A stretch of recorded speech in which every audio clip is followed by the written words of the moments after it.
नमस्कार बच्चों। आज मैं आपको एक बहुत ही सुंदर कहानी सुनाने जा रही हूँ, तो बहुत ही ध्यान से सुनिएगा।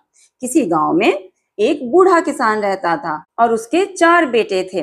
वो चारों बेटे आपस में बहुत ही लड़ते और झगड़ते रहते थे।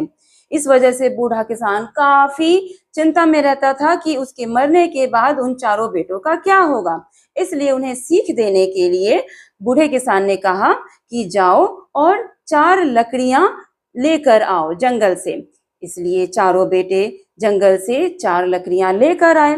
फिर उस बूढ़े किसान ने क्या कहा कि इन चारों लकड़ियों का एक गट्ठा बनाओ और इस गट्ठे को तोड़ने की कोशिश करो। तो ये चारों बच्चे इनके एक एक करके इन गट्ठे को तोड़ने की कोशिश कर रहे थे, लेकिन टूट ही नहीं रहा था, बिल्कुल नहीं टूट रहा था।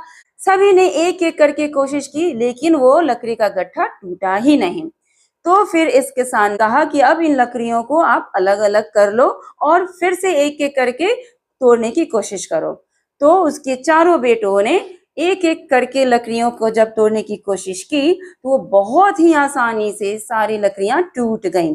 तो इस किसान ने फिर से क्या कहा कि देखा बच्चों, जब तक ये लकड़ियां एक साथ थी तब तक इन्हें कोई तोड़ नहीं सका, लेकिन जैसे ही ये लकड़ियां अलग अलग हुई तो ये बड़ी आसानी से ही टूट गया।